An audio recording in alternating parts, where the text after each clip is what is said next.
The training ground was silent except for the sound of labored breathing. The young soldier had collapsed, not from physical exhaustion but from the weight of his thoughts. His commander's harsh criticism had broken something inside him. An older soldier approached, kneeling beside him. "You're not weak," he said quietly. "You've simply never been taught how to separate what happens to you from what happens within you." That commander was Rufus, a Stoic philosopher and teacher to Epictetus, the slave who would become one of history's greatest Stoic masters. How many of us today have collapsed under the weight of our own thoughts? How many of us have called ourselves weak when confronted with failure, rejection, or criticism? The truth is, you're not weak. You've just never been taught the fundamental Stoic skill that transforms ordinary people into unshakable forces of nature. I'm from Strong Male Figure, and today I'm going to reveal the single most powerful mental skill the ancient Stoics developed. A skill so transformative that it allowed slaves to find freedom, soldiers to face death with calm, and emperors to lead with wisdom rather than emotion. By the end of this video, you'll understand why emotional reactions don't equal weakness, and you'll have practical tools to develop the Stoic skill that builds true inner strength, the kind that can't be broken by circumstance. The misunderstanding of weakness. Let's begin by addressing a dangerous lie many of us have been told, that being affected by external events means you're weak. We see someone break down after losing a job and think, weakness. We feel anxiety before a major challenge and conclude, I'm not strong enough. We struggle with criticism and believe, something is wrong with me. The Stoics would strongly disagree with this assessment. Epictetus, who endured slavery and physical disability, wrote, "It's not what happens to you, but how you react to it that matters." The Stoics understood that emotional reactions are natural and human. What separates the Stoic from others isn't the absence of these reactions, it's what happens next. Consider James, a brilliant corporate executive I worked with. Despite his success, one critical comment in a meeting could derail him for days. "I know I shouldn't let it affect me," he told me, "but I can't help it. I guess I'm just too sensitive." This is precisely the misunderstanding the Stoics sought to correct. The problem wasn't James's initial reaction. It was his lack of a crucial skill that would allow him to process that reaction productively. As Seneca wrote, "The greatest remedy for anger is delay." He knew that emotional responses are inevitable, but they can be managed with the right approach. Modern neuroscience confirms what the Stoics intuited. The amygdala, our emotional center, activates before the prefrontal cortex, our rational brain. This means everyone, even the most disciplined Stoic, experiences emotional reactions. The difference lies in what happens after that initial response. The fundamental Stoic skill, cognitive distancing. So what is this transformative Stoic skill that builds unbreakable inner strength? The Stoics called it the dichotomy of control, the ability to clearly distinguish between what is within our power and what is not. But at its core, this requires a mental technique modern psychologists call cognitive distancing, the ability to separate yourself from your thoughts and emotions in order to examine them objectively. Marcus Aurelius, Emperor of Rome, practiced this skill daily, writing, "Today I escaped from anxiety," or "No, I discarded it because it was within me, in my own perceptions, not outside." This skill, the ability to step back from your thoughts and examine them rather than being consumed by them, is what allowed the Stoics to maintain calm in chaos. Consider the story of Agrippinus, a Stoic senator condemned to exile by Emperor Nero. When informed of his sentence, he calmly replied, Very well, we shall take our lunch at Aricia instead, a town on the way to exile.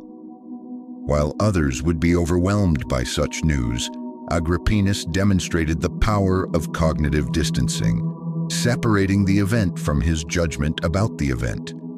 To develop this skill, the Stoics used a technique we might call the observing mind.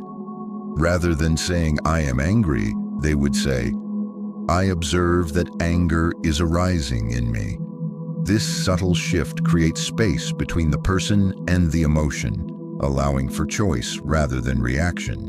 Epictetus taught his students, "Make it your study then to confront every harsh impression with the words, 'You are but an impression and not at all what you seem to be.'" This is not mere philosophical wordplay, it's a practical technique for developing mental strength. So how do we develop this transformative Stoic skill in our everyday lives?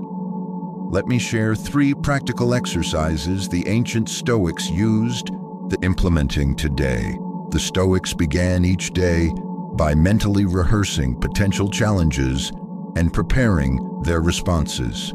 Marcus Aurelius wrote, "Say to yourself first thing in the morning, 'I shall meet with people who are meddling, ungrateful, violent, treacherous, envious, and unsocial.'" This wasn't pessimism, it was mental preparation that allowed them to respond with reason rather than reaction when difficulties arose. Try this. Before beginning your day, take 2 minutes to consider potential challenges, a difficult conversation, a stressful meeting, or a personal struggle. For each, mentally rehearse applying cognitive distance. If criticism comes, I will observe my reaction without becoming my reaction. Epictetus advised his students to pause before responding to anything that provokes a strong emotion. During this pause, ask yourself, is this within my control or outside it? Is this my judgment of the situation or the situation itself? Try this. When you feel a strong emotional reaction, physically pause. Take a breath. Count to 5. During this time, mentally step back and observe your thoughts as though they belong to someone else. Only then decide how to respond. As Epictetus taught, between stimulus and response lies a space. In that space is our power to choose our response. The Stoics ended each day with honest self-examination. Seneca wrote, "When the light has been removed and my wife has fallen silent, aware of this habit that's now mine, I examine my entire day and go back over what I've done and said, hiding nothing from myself, passing nothing by." Try this. Before sleep, ask yourself, when did I react automatically today, and when did I create space between stimulus and response? Where did I confuse my judgments with reality? How can I improve tomorrow? These practices aren't theoretical. They're practical tools that have helped countless individuals develop the cognitive distancing skill that lies at the heart of Stoic strength. Transforming weakness into strength. Let's be clear about something. The goal of Stoicism isn't to eliminate emotions or become cold and unfeeling. The Stoics understood that emotions provide valuable information. They just shouldn't make our decisions for us. As Epictetus said, it's not things that upset us, but our judgments about things. This understanding transforms what many consider weakness into a source of strength. Consider this powerful example from Stoic history. When Thrasea, a Stoic senator, was ordered to commit suicide by Emperor Nero, he spent his final hours calmly discussing philosophy with friends. When his son-in-law broke down in tears, Thrasea didn't condemn him for weakness. Instead, he said, "Observe your emotion as information. What is it telling you about what you value?"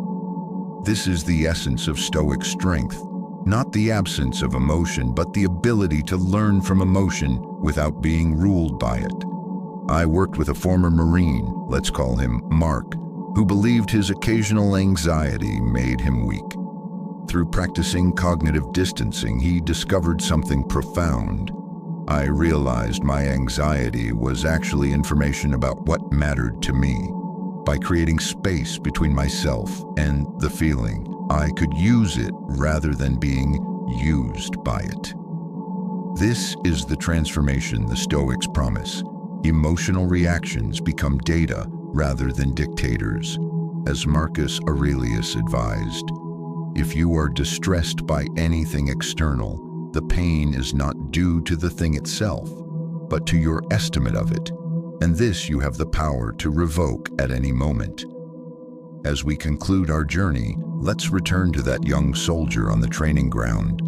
The lesson he learned that day, separating what happens to him from what happens within him, would eventually make him one of history's greatest philosophers.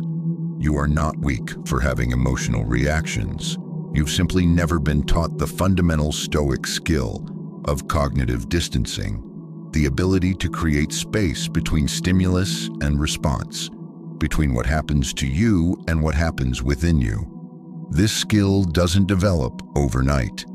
Like any worthwhile ability, it requires practice. But with consistent effort, you can build the inner strength that defines true Stoic resilience. So I challenge you today. 1. For the next 7 days, practice the morning preparation, the pause technique, and the evening reflection I've shared with you. 2. When you notice yourself reacting automatically to a situation, simply observe it with curiosity rather than judgment. Say to yourself, "Interesting, I'm noticing anger arising." 3. In the comments below, share one situation where you typically react automatically and how you might apply cognitive distancing to that specific challenge. If building unshakable inner strength resonates with you, subscribe to Strong Male Figure for weekly Stoic wisdom on developing the mental skills that transform ordinary men into extraordinary leaders of themselves and others. Remember what Epictetus taught: no man is free who is not master of himself. You're not weak, you've simply been practicing the wrong skill. Begin practicing cognitive distancing today and discover the immovable strength that has been within you all along. Until next time, stay strong, stay wise, and remember that true power comes not from controlling your circumstances, but from mastering your responses to them.